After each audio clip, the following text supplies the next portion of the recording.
Hello Junk Journal friends. This morning I thought I would show you one of the easiest ways I have found to make paper ruffles. Because we have a problem with scraps, one might say. But there's a cure. Well, a sort of a cure. And the secret ingredient is this it's a packing tape that's sticky sided. Now I have 2 rolls of this at least, which I've bought at various times on special at art supply shops, because you also use it for mounting your watercolour paper to board so that it doesn't buckle when you're using it. So anyway, I never use it for that because I don't need it. But it's fantastic for making paper ruffles very easily without messing around with glue. Now this is quite wide, so I usually cut it in half.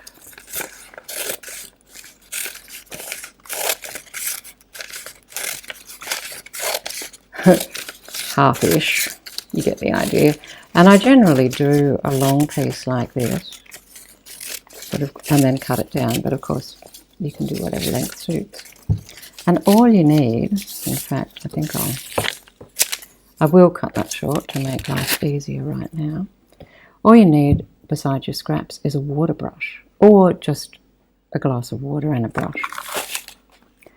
And then go to town. So I like having a ruffled edge, so the easiest thing to do is to actually start at the bottom, and then each piece you put on top, you'll still have the ruffled edge from the previous one. If you get my drift, you'll see as we go along. So yeah, just wet where you want to stick this one, and on it goes. Could it be any easier? I think not.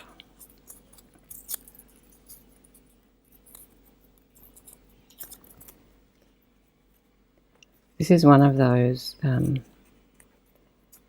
easily turn into a mass make, because you end up just having, I don't know, it's fun playing with all your scraps, using up these annoying triangles that seem to accumulate. So this is a bit of cardstock, and that's fine. If you wanted to, you could ink your edges, but that's a bit excessive for my purposes here. This is dressmaking pattern. So you don't have to worry about the weights or what goes with what. What else have we got? But isn't this just the easiest way you've ever seen of making some waffles? And of course you don't need to tear the edges. You do you. And using up, so here's a scrap of that vintage paper that we've watercoloured. It's got a little bit of colour on it. Can't bear to throw it out. This looks like a bit of old book spine actually. When you tear them out and you have that lovely old papery, wrinkly papery layer. Look at that. New life to old things.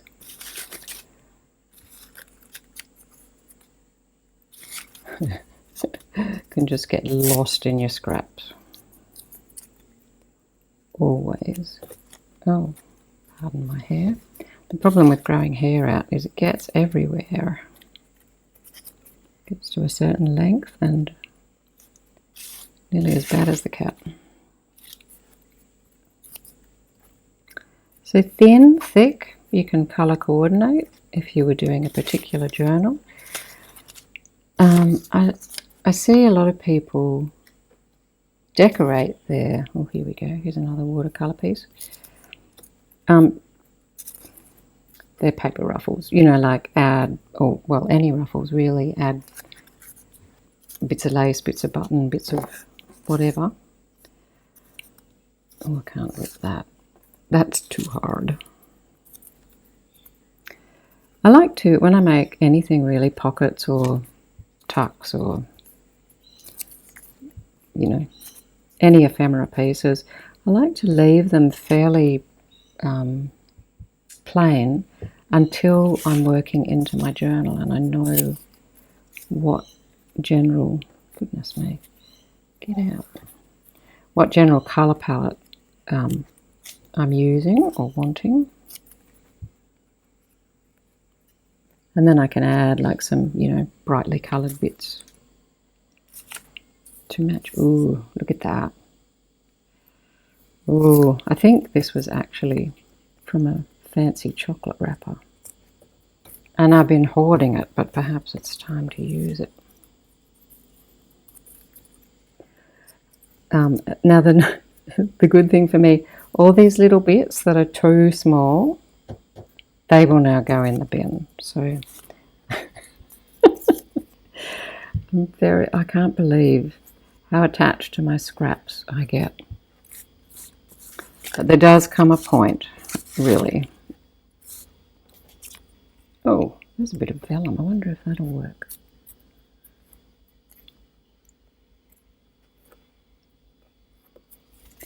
I don't see why not.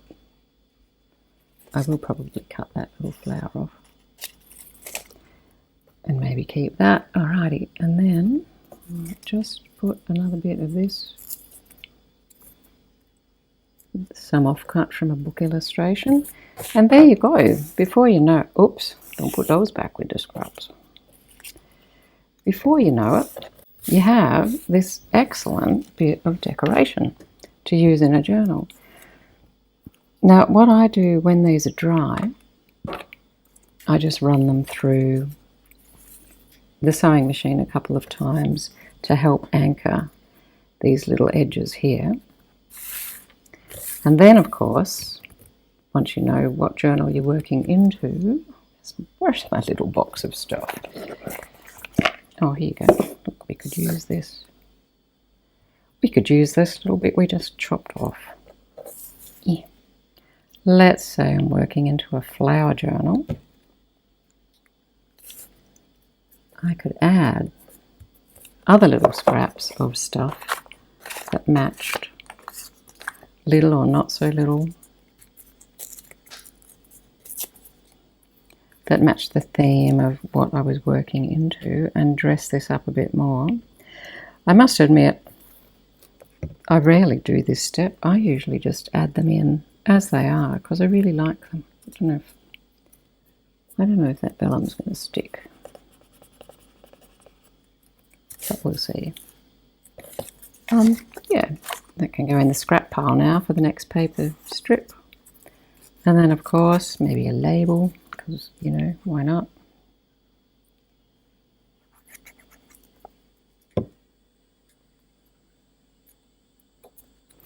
So that'll not only anchor the stitching a bit more, but add the decoration to match your book. And here's a book waiting to happen. One of the ways I like to use these is simply as a page edge, and especially to cover stitching. So this is why I make them longer, because then I cut them down to size. So you can cover your stitching with this and also end up, I'll put this up here actually, also end up with a nice interesting edge. See that? You can use them for a tuck. You can use them for a belly band. You can use them for anything if you want it to be more secure, like making a pocket. Let's pretend we're going to make a pocket with it. You could glue it, in fact. Let's do it. Let's do it. What'll I do? Let's go that way. Okay, here's where I get into trouble. I want to leave this edge visible. So I'll glue along the brown paper and along here. So yes, if I want to use these as a tuck, I do back them with a bit of card because otherwise your papers get caught in those little fluffy bits. But we can glue that onto that.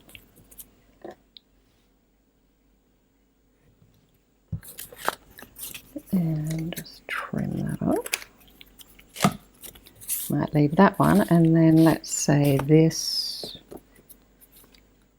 That's kind of cute too. So I'd probably click this onto a page, but you know, you could clip it onto a page here, and that will just give you that nice little edge fluffing out there.